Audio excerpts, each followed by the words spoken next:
Hi, and welcome back. This is part 2 of section 3.4. We're going to pick up on problem number 4, part C. And in each of these problems, remember, we were finding the x values where there were horizontal tangent lines, and then we were looking for where the functions are increasing and decreasing based on the test points that we use with those x values from what we find the horizontal tangent lines. All right, so for C, this is just a regular polynomial. So to find the derivative is pretty straightforward. You're going to use the power rule. Okay, so just like before, we're going to find the derivative and set that derivative equal to 0 to find the x values where there's horizontal tangent lines. So find the derivative. So the derivative of x cubed is 3x squared. The derivative of negative 3x squared would be negative 6x. Derivative of negative 9x is negative 9, and the derivative of 12 is 0. So here's our first derivative, and we're going to set it equal to 0, and we're going to solve. So just kind of pretend that's not there. Okay. So again, since each of these numbers are divisible by 3, I can divide everything by 3, including the 0. That doesn't change anything. So if I divide each term by 3, I'm going to end up with x squared minus 2x minus 3, and 0 divided by 3 is still 0. That's a 3. Okay, 9 divided by 3.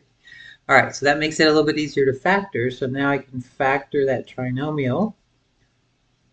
Factors of 3, there's only one way to get 3, which is 1 and 3. Okay, we need a negative 2, so the 3 is going to be negative, 1 is going to be positive. Take each of those factors, set them equal to 0, and we'll get our x values that we need. So x plus 1 equals 0, x minus 3 has to equal 0. So our two values for x would be negative 1, when we move that 1 over, and a positive 3. Okay, so there's our x values where we have horizontal tangent lines.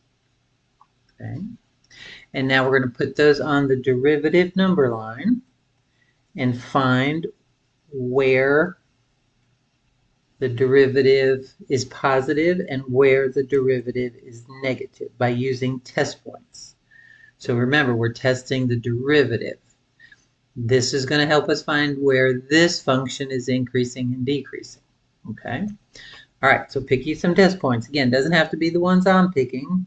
Pick something to the left of negative 1. I'll use negative 2. Pick something in here between negative 1 and 3. I'll use 0. And pick something bigger than 3, let's say 5. Okay? And then remember, we're going to put the test points in the derivative. You can put it in any one of these lines as long as it's one of the derivatives. We were just simplifying this. But again, I use the factored form when I can. Sometimes there's not a factored form, but when there is, I find it easier to plug the numbers in here because these are usually simple to figure out. And then I just look at positive and negative numbers. So if I put negative 2 in here, if I put a negative 2 right there, this side will be negative 1. And if I put a negative 2 in here, this is negative 5. So I have a negative number times a negative number, which is positive. Okay?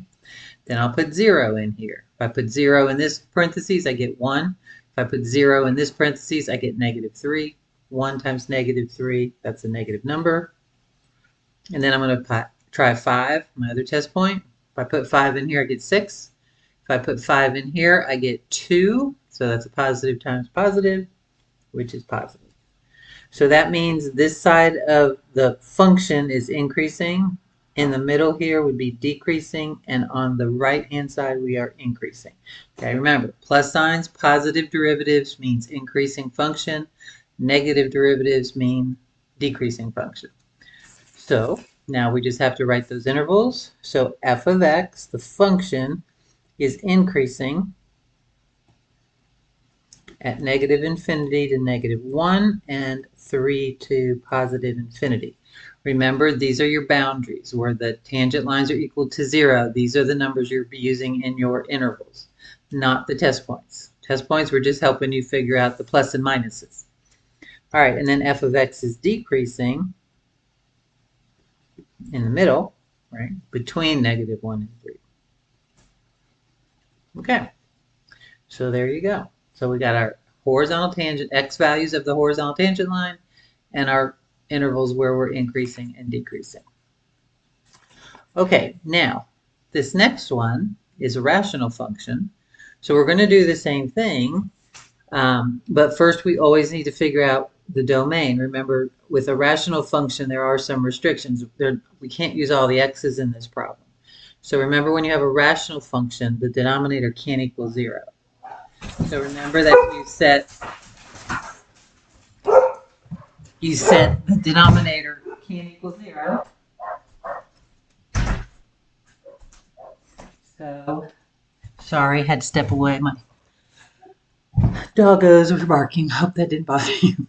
All right, so we got to set the denominator. Remember, take that, and that's what can't equal 0. So this one's pretty straightforward because x cannot equal 0. That's our number we can't use. So we just have to remember that when we write our intervals. All right, now I have to find the derivative. I can do one of two things here. I can do the quotient rule, which is fine, or I can simplify and then do the power rule.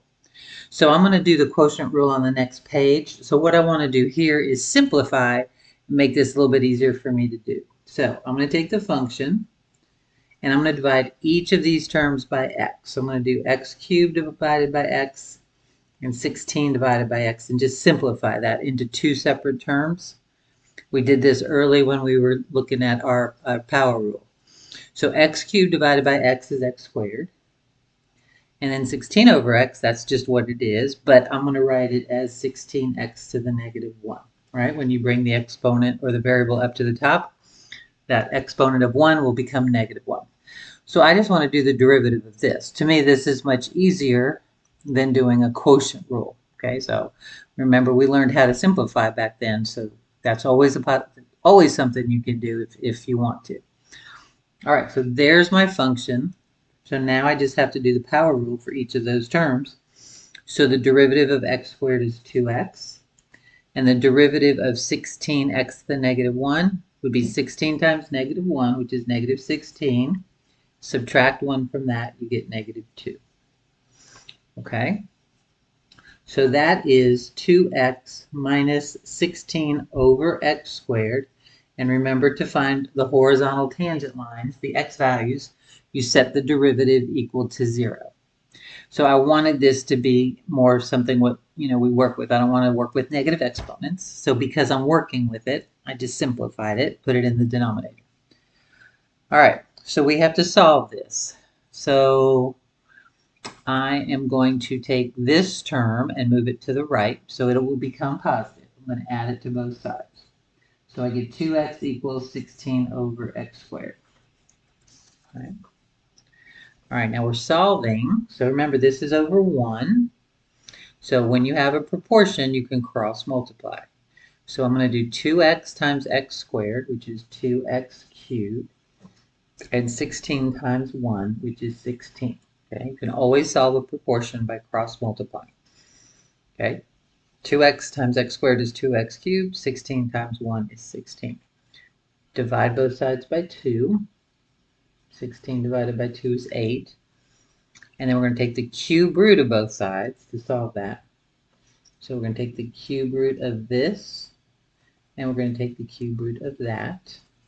This side gives you x, and over here, the cube root of 8 is 2. So we only have one value on the function where there is a horizontal tangent line. The ones we've been doing, the last couple had 2, but this one just has 1, which is fine. Okay, so when we do the number line for the derivative, right, we're testing for where the function is increasing, don't need equals, where the derivative is increasing and decreasing. This is my boundary. This is my value where the tangent line is horizontal, or where it equals 0, right? Now, I also have this problem. Okay, so remember, we're picking test points. Something to the left of 2, let's say 1. Something to the right of 2, let's say 3. We're still going to do all that and test it in the derivative.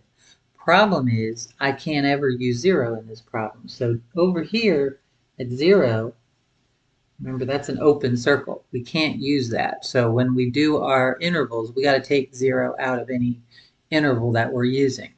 Okay? All right. So that's why I said always to remember those restrictions. The numbers you can't use in the original function can't be in any part of your answer. So with fractions, remember the denominator can't be 0. Okay? All right, so let's do our test points. Now this is a problem where, look, I don't have factors, so I just have to put it in somewhere. So, you know, which do you want to put it in? I don't really want to work with the negative exponent, so I'm going to put it in here. Okay? All right, so if I use 1, that's to the left of 2, and I put 1 in here, I get 2 times 1, which is 2, and then 16 over 1 squared would be 16. So 2 minus 16, that's a negative number. So that's all I need to know is that this side is negative. Okay? Now, I'm going to change this. I don't want to use 3 because that's a fraction. I'm just looking at what I'm going to do here. So I want to use 4 as my test point. You'll see why in a minute. Okay, so I'm going to use 4. You can use any number over here. When fractions are involved, you want to pick something that works out nicely. So 4 squared is 16, which will divide nice. If I use 3, I got 16 over 9, and I just would rather not have to deal with that when I can choose any number I want to over here. All right, so I'm going to pick 4. So 2 times 4, that's 8, minus, and then 16 over 4 squared, well, that's 16. 16 over 16 is 1. 8 minus 1 is a positive number. And you guys do need to check, because all these we've been doing so far, you notice they alternate. And some of you guys will think, oh, it's always going to do that. Well, doesn't always, okay? Sometimes it'll be minus minus or plus plus minus. So you just have to kind of make sure. Don't just jump ahead and think you're, you know, beating the game and not having to do that. So always check and make sure. Okay, so to the left of 2 is where your function is decreasing, and to the right of 2 is where your function is increasing. So when you write your answer, though, we can't have 0. That's not part of the domain. So you're going to say f of x is increasing, okay, over here. So 2 to infinity. That side's okay. But where f of x is decreasing, you're not going to write negative infinity to 2. We got to take 0 out. So you're going to write negative infinity to 0 and then 0 to 2. Okay? That's where your function is decreasing because you cannot use 0. Okay? Cannot. So hopefully that makes sense of why we did that first, because that's important to know. So if you write the answer is negative infinity to 2, you'll get that wrong because 0 is not a possible solution of this problem. Okay?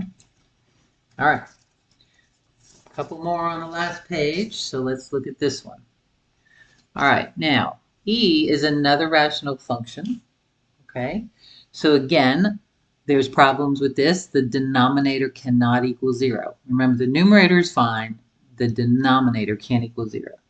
So x minus 1 can't equal 0, which means x can't be 1. So that's going to be a problem on our number line. So keep that in mind. Now, here's another rational function. So when I find the derivative, this one I am going to do the quotient rule because I can't really simplify this. Okay, there's nothing I can do. So I'm just going to go ahead and do the quotient rule and then simplify it. All right, so this is good practice to remember how to do a division problem when you're finding the derivative. So remember, you start with the bottom function, x minus 1, times the derivative of the top. Well, the derivative of x plus 2 is just 1, right? Derivative of this is 1, derivative of that is 0. So 1 is the derivative. Minus, okay? Then we're going to take the top function, x plus 2, times the derivative of the bottom. Well, the derivative of the bottom function is also 1. So that's the derivative of the bottom. And then all of that goes over the denominator squared, right? So you got to remember your rules for finding derivatives, because all of these functions, they're going to throw at you any kind now because you've gone through all of these. Okay, so we have to set that equal to 0 and solve it. So because I got to solve it, I want to simplify it. Remember, we were saying when you were just doing the derivatives, you just could leave it like that. So here's a good example where you wouldn't want to leave it like that because you got to set it to equal to 0 and solve it. So we want to simplify this. So I'm going to go ahead and simplify the top. Okay, so x minus 1 times 1 is just x minus 1. And then x plus 2 times 1 is just x plus 2. But we have this minus sign here, so we got to distribute that. So it's going to be minus x minus 2. Okay, over x minus 1 squared. So the x and the negative x will cancel out, and then we're left with negative 3 over x minus 1 squared. That's the derivative. So we need to set that equal to 0 and solve it. Well, if you set negative 3 over x minus 1 squared equal to 0 and solve it, okay, well, I kind of got to think about it. There's no way to get 0 over here because I can't put 0 in the bottom because I can't divide by 0. And negative 3 divided by any other number is a number, okay? So I'm not going to get a solution here. Now you can think of it as mostly what we always do when we're solving is we multiply the denominator to this side, right? We move this, you know, that cross multiplying thing. So if you take x minus 1 squared and multiply it to 0, you get 0, right? So if we did that, if we took this times this on the right, we get 0. And this is a false statement. And when you get a false statement with no variable, that means there's no solution, okay? So that basically means there is no horizontal tangent line, right? Okay, so if there's no horizontal tangent line, then there's no x for me to put on the number line, nothing. So that means that I don't have any test points. That just means that the whole number line is either going to be increasing or decreasing, right? I don't have any number here as a boundary because I didn't find one. Right? So that means this graph is either totally increasing or totally decreasing. But remember, 1 is a problem. So I still have 1 here, but it's not a boundary. It's got to come out of my intervals. So I'm just going to pick any number on this graph. Let's say 3. Okay, if I put 3 in here, what do I get? I mean, you can pick numbers on both sides of 1 if that would make you happy. So let's try 3. 3 minus 1 squared is 2. 2 squared is 4. Negative 3 over 4 is negative. Pick something over here that, you know, if that makes you feel better. But I'm telling you, since we had no boundary, this is not a boundary. This is what has to come out of the domain. So there really is no number on here that I can go between. But if I pick something negative, let's say negative 2, negative 2 minus 1 is negative 3, but when I square it, I get positive 9. Negative 3 over 9 is negative 3, 9. So everything is going to be negative. So that means this entire graph, the function f of x, is decreasing everywhere. It's decreasing everywhere, but I got to take 1 out of the interval because I can't use 1. So everywhere would be negative infinity to 1, and then 1 to infinity, okay? So, and it's not increasing anywhere. So f of x never increases. I got no plus signs up there, okay? So we had no horizontal tangent. There was no x value for a horizontal tangent line.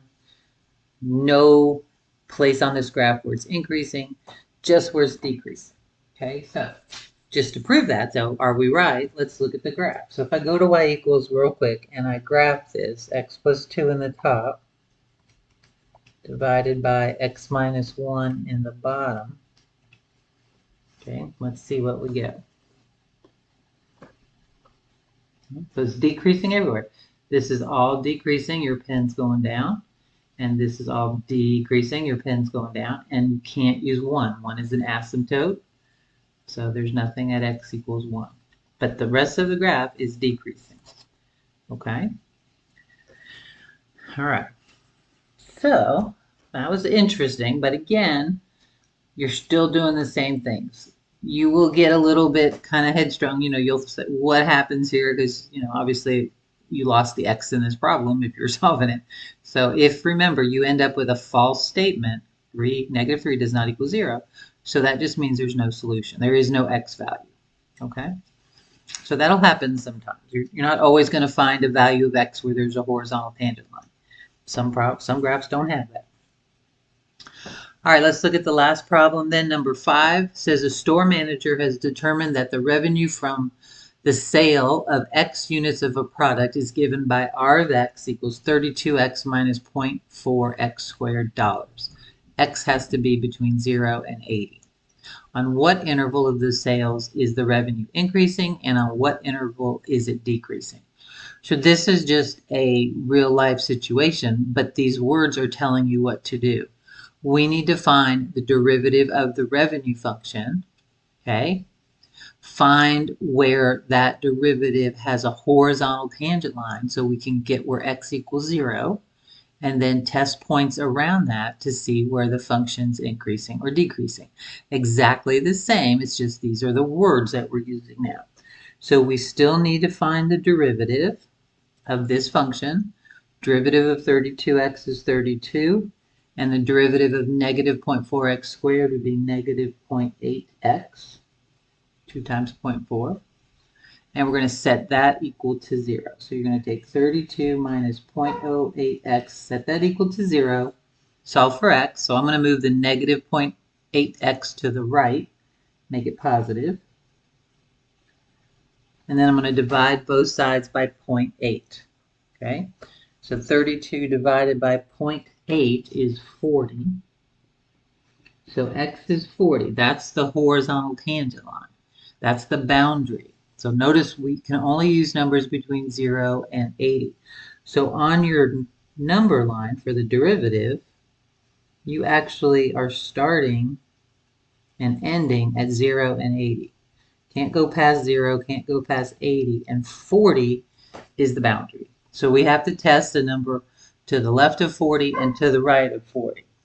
So remember, what does this mean? If this value was where the derivative is 0, that's kind of your break-even point. So on one side, we're decreasing. On one side, we're increasing. All right, so pick your test point. Pick something between 0 and 40. Let's say 10. Okay, put 10 in here. 32 minus 0.8 times 10. 0.8 times 10 is 8. 32 minus 8 is a positive number. So that means on this side, it's positive. Pick something between 40 and 80. Okay? Doesn't matter. Pick whatever you want. Let's say, I don't know, 60. Okay? Plug 60 in here. 0.8 times 60 is 48. So 32 minus 48 is a negative number. All right. So what do we ask for? What intervals is the revenue increasing? So the revenue is increasing where there's a plus sign. So between 0 and 40. Okay. I'm going to use parentheses. Sorry about that. Okay. And the revenue is decreasing between 40 and 80. That's where we got the minus sign. Okay. We didn't have to go to infinity because they gave us boundaries. Okay. So usually on real life problems, usually you don't even deal with negative numbers mostly because x is the number of units. So you can't have negative units. So typically you're going to always start with 0. Sometimes you'll go to infinity, but a lot of times they'll put a boundary over there. So just pay attention to those in the problem. All right. Well, that does it for section 3-4. So hopefully that's enough to get through your homework. Let me know if you have any questions, and I'll see you back here soon.